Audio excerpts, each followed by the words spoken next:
안녕하세요. 닥터쿤입니다. 그리고 우리의 귀염둥이 타레예요. 안녕하세요. 오늘은 타레가 도움을 줄 거예요. 바로 발톱 깎기에 대해서 얘기를 해볼 거거든요. 발톱 깎기 공포스럽다고 느끼시는 분들도 계세요. 왜냐하면 너무 어렵고 힘든 일처럼 느껴지거든요. 실제로 보호자분들 중에는 발톱을 깎기 위해서 먼 병원을 찾아오시는 분들도 계세요. 그러면 발톱 깎기는 왜 이렇게 어렵게 느껴지는 걸까요? 그건 두려움 때문이라고 생각을 해요. 혹시 내가 아이를 아프게 하면 어떡하지? 아이가 다치면 어떡하지? 그리고 발톱을 깎으려 했을 때 아이들이 바둥바둥거리면 당황스럽죠. 그러한 두려움들 때문에 집에서 발톱 깎는 게 점점 어려워지는 것 같아요. 그러면 어떻게 하면 발톱을 잘 깎을 수 있을까요? 한두 달에 한 번은 깎아야만 하는 발톱. 집에서 깎을 수 있다면 정말 좋겠죠. 그러기 위해서는 우선 아이들의 발톱이 어떻게 생겼는지를 이해를 하고 아이들을 바르게 앉는 법을 배운 다음에 발톱을 깎을 수 있으면 훨씬 쉬운 일이 될 것 같아요. 그러면 발톱에 대해서 먼저 알아볼까요? 발톱의 모양에 대해서 좀 보여드릴 거예요. 생각보다 많은 보호자분들이 발톱의 모양에 대해서 잘 모르시는 경우가 많거든요. 이게 발톱이에요. 사실 대부분의 동물들은 비슷한 발톱 구조를 가지고 있는데요. 우리가 깎는 발톱이 어느 부분이냐를 아는 게 가장 중요하겠죠. 지금 특히 흰 털을 가진 아이들은 발톱의 구조가 더 잘 보입니다. 그리고 오수나 코니처럼 검은 털을 가진 경우에는 상대적으로 발톱의 구조가 덜 잘 보여요. 이런 경우에는 도움을 받을 수도 있어요. 요즘은 불빛이 나오는 발톱 깎기들을 많이 판매를 하고 있거든요. 우리 그런 거 예전에 해봤잖아요. 편지 봉투를 뜯지 않더라도 불빛에 이렇게 비추게 되면은 안에 내용물을 대략적으로 확인을 할 수 있잖아요. 투과성을 이용을 한 건데요. 불빛을 비추게 되면은 이 검은 털을 가진 아이들의 검은 발톱도 안쪽의 구조가 비교적 명확히 보이게 됩니다.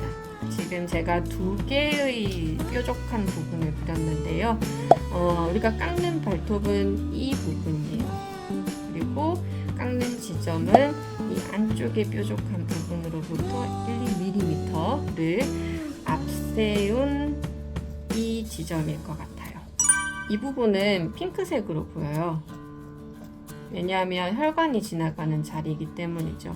그렇다면 당연히 신경도 있고요. 이 부분을 다치게 되면은 아이들이 아파하고 피를 흘리게 됩니다. 그래서 가끔 발톱이 부러져서 피를 너무 많이 흘렸어요 라고 하면서 오시는 분들이 계시는데요. 이 부분을 다쳐서 그래요. 그리고 여기까지 심하게 다친 발톱은 자라지 않는 경우도 있어요. 그래서 우리가 발톱을 깎을 때는 당연히 발톱을 다시는 못 자라게 하려는 것도 아니고 아이들을 아프게 하려는 것도 아니기 때문에 여기를 꼭 피하는 것이 중요해요. 아이들이 발톱을 깎을 때 불편해하는 것은 크게 두 가지 때문이에요. 1번, 이 핑크색 부분을 건드렸을 때. 한마디로 발톱을 너무 짧게 깎은 거죠. 우리도 손톱 짧게 깎으면 되게 찝찝하고 불편하잖아요. 그리고 두 번째는 털을 찝었을 때. 발톱을 감싸고 있는 털이 있는데요. 이거를 포함해서 발톱을 자르게 되면은 이 털이 뜯겨져 나가요. 그러면 애들이 움찔하고 불편해하게 됩니다. 그래서 이 두 가지를 피해 주시면은 아이들이 발톱 깎기를 되게 불편해할 일을 최대한 줄일 수 있어요. 자, 그럼 발톱을 깎기 위해서 숙련된 조교의 시범이 있겠습니다. 타레 잘할 수 있지? 그러면 상대적으로 조금 더 쉬운 뒷발을 깎아볼까요?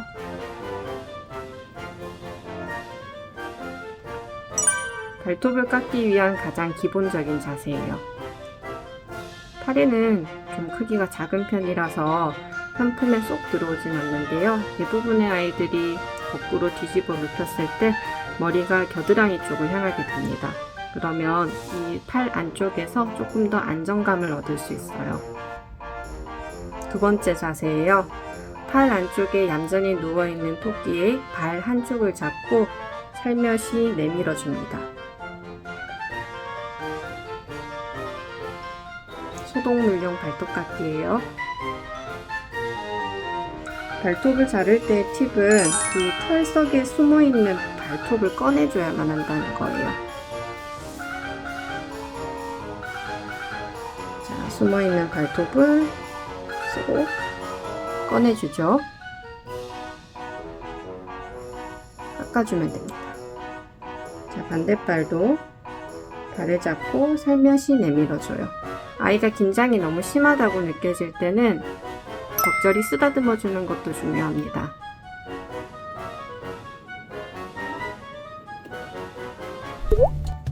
자, 그러면 앞발을 깎아줄 건데요.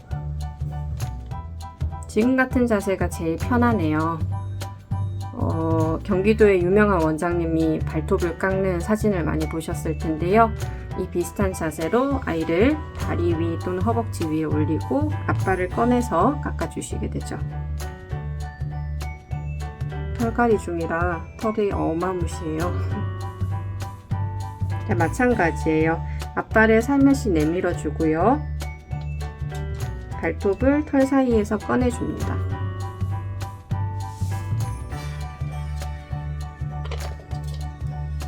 발톱 깎기.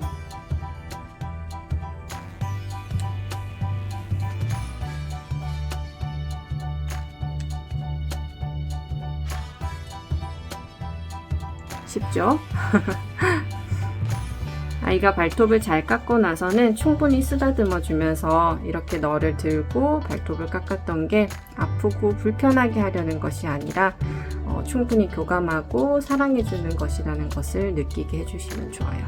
지금 같은 자세로 앉는 연습이 된 아이들은 발톱 깎기가 훨씬 편하네요. 우리 친구는 한 번도 들어본 적이 없다. 얘는 못 들어요 하시는 분들, 그런 친구들은 이런 훈련이 조금 필요합니다. 쓰다듬고 안아 올리고 발톱을 깎고 순서로 접근을 해주셔야 될 것 같아요. 아이를 그냥 귀여워해 주는 것은 굉장히 쉬워요. 쓰다듬어 주고 만져주고 좋아하는 데를 마사지해 주기.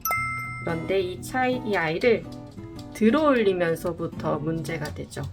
절대 올라오지 않으려고 하는 아이들이 많아요. 그래서 이렇게 낮은 높이에서 무릎 위로 올리는 연습을 조금 해주시게 되면은 훨씬 아이들이 편안함을 느끼면서 발톱을 깎을 수 있게 됩니다. 그래서 첫 번째 단계는 아이를 많이 만져주기, 두 번째 단계는 아이를 무릎 위로 올리기, 세 번째 단계가 아이를 안아 올리기, 그리고 마지막이 발톱 깎기가 되겠죠. 아기의 발톱을 좀 자세히 보여드릴 거예요. 괜찮겠지? 고마워. 자, 발톱은 지금처럼 털에 가려져 있는 모습이에요. 그리고 털을 잘 골라서 뿅 하고 발톱을 드러내 주시면 됩니다. 이대로 깎으실 수도 있긴 한데, 그러면 이렇게 깎았을 때 털이 같이 잘려나가게 되는데요. 거의 뜯겨 나가는 거죠. 아무래도 가위처럼 잘 드는 부분이 아니기 때문에 그렇게 되면 애들이 불편해하고 발버둥을 심하게 치게 돼요. 그쵸? 하래씨?